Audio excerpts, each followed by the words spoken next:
बिस्मिल्लाहिर्रहमानिर्रहीम। अस्सलाम वालेकुम तलबा। आज हम लोग BA या ADA का इंग्लिश का लेक्चर देख रहे हैं। BA में हमारे पास इंग्लिश की 2 किताबें हैं और आपके पास BA में मुख्तलिफ़ इक़साम के सवाल आते हैं, जिनके अंदर कुछ सवाल तो आपको लेसन्स में से आते हैं, जबकि कुछ सवाल उनका दायरा ग्रामर के इर्द गिर्द घूमता है।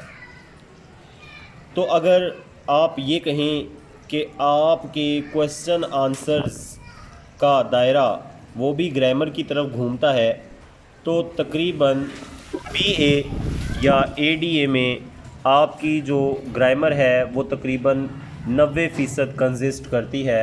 90% आपका जो सिलेबस है वो ग्रामर पर मुश्तमिल है।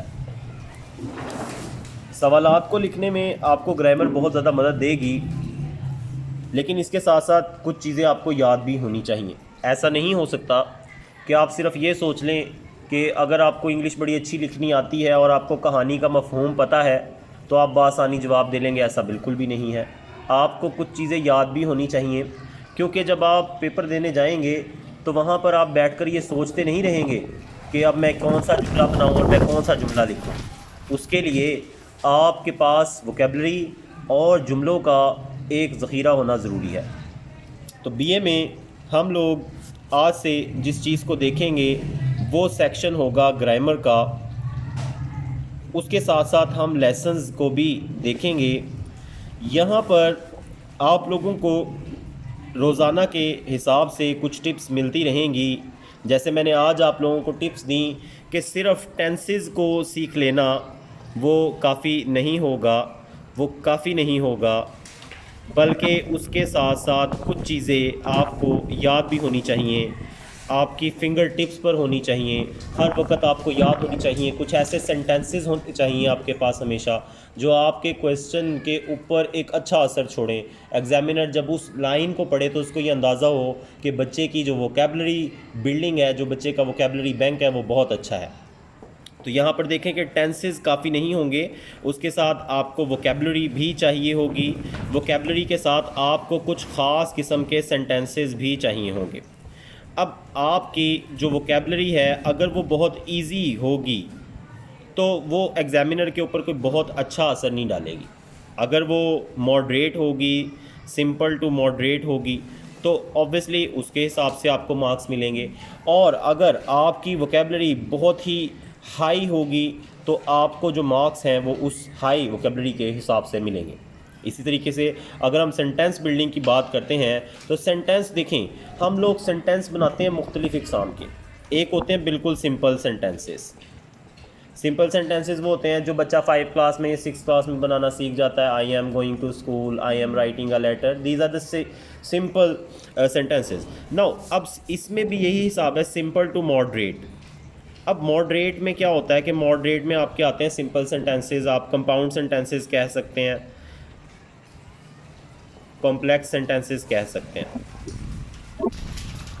अच्छा, और एक आप ये कह लें कि सेंस पूरी हो, जो भी आप जुमला लिख रहे हैं उसकी सेंस पूरी हो, उसके अंदर जो ग्रामेटिकल असूल हैं वो पूरे हों।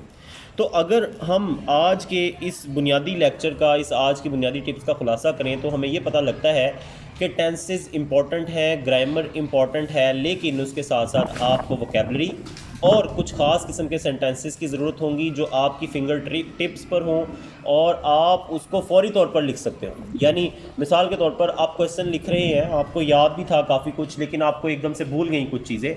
अब कुछ ऐसे सेंटेंसेस थे जो आपकी फिंगर टिप्स पर मौजूद थे, जो किसी भी जगह पर लिखे जा सकते हैं, आप उसको लिख सकते हैं।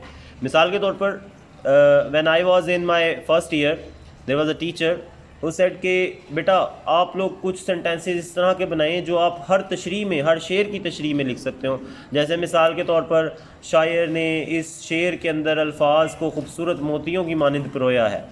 अभी एक मुश्किल वोकेबलरी है, लेकिन अगर आपको 5 अशार आ रहे हैं तशरीह के लिए तो आप हर शेर की तशरीह में अगर ये लिखेंगे ना बार बार के जनाब शायर ने इस शेर के अंदर अल्फाज को मोतियों की मानंद पिरोया, तो ये चीज़ गलत है। तो कम से कम 100 के करीब ऐसे सेंटेंसेस होने चाहिए जो आपकी फिंगर टिप्स पर हों, और 10-10 सेंटेंसेस इस तरह के हों जो सिचुएशन के मुताबिक हों। जैसे मिसाल के तौर पर खौफ की अलामत हो गई, तंज की अलामत हो गई, खुशी की अलामत हो गई। अब खुशी के 10 सेंटेंसेस होने चाहिए, खौफ के 10 सेंटेंसेस होने चाहिए, तंज के 10 सेंटेंसेस होने चाहिए, ठीक है। तो इसी तरीके से वोकेबलरी भी आपके पास होनी चाहिए। तकरीबन 100 अल्फाज ऐसे हों जो 10-10 करके 10 कंडीशंस पर लागू हो सकते हैं, इम्प्लीमेंट हो सकते हैं। मिसाल के तौर पर खुशी के लिए कुछ 10 ऐसे वर्ड्स आपके पास हों जो मुश्किल तरीन हो। वो मुश्किल तरीन सेंटेंसेस और वो मुश्किल तरीन जो वोकेबलरी है वो आपके क्वेश्चन की क्वालिटी को बढ़ाएगी, जिससे आपको मार्क्स ज़्यादा अच्छे मिलेंगे, ठीक है। तो यहाँ पर इससे मुराद अब ये है कि आप तकरीबन कोई 100 के करीब जो वर्ड्स हैं वो याद कर लें जो डिफ़िकल्ट हों, और 10-10 कंडीशंस के लिए 10 वर्ड्स हों, 10 कंडीशंस हों, and for every condition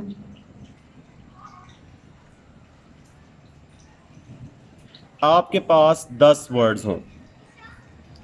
and इसी तरीके से आपके पास कुछ 100 के करीब कॉम्प्लेक्स सेंटेंसेस या कंपाउंड सेंटेंसेस या आप कह लें कि डिफ़िकल्ट सेंटेंसेस हों, जिनमें से हर सेंटेंस के हिसाब से आपके पास तकरीबन 10 कंडीशंस हों, और हर कंडीशन के लिए आपके पास कम से कम 10 सेंटेंसेस हों।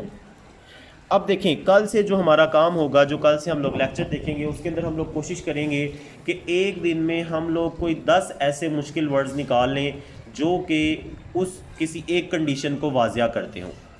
तो 10 दिनों में हम इंशाल्लाह 100 वर्ड्स ऐसे निकालेंगे जो मुश्किल हों और जो 10 कंडीशंस को वाज़िया करते हों।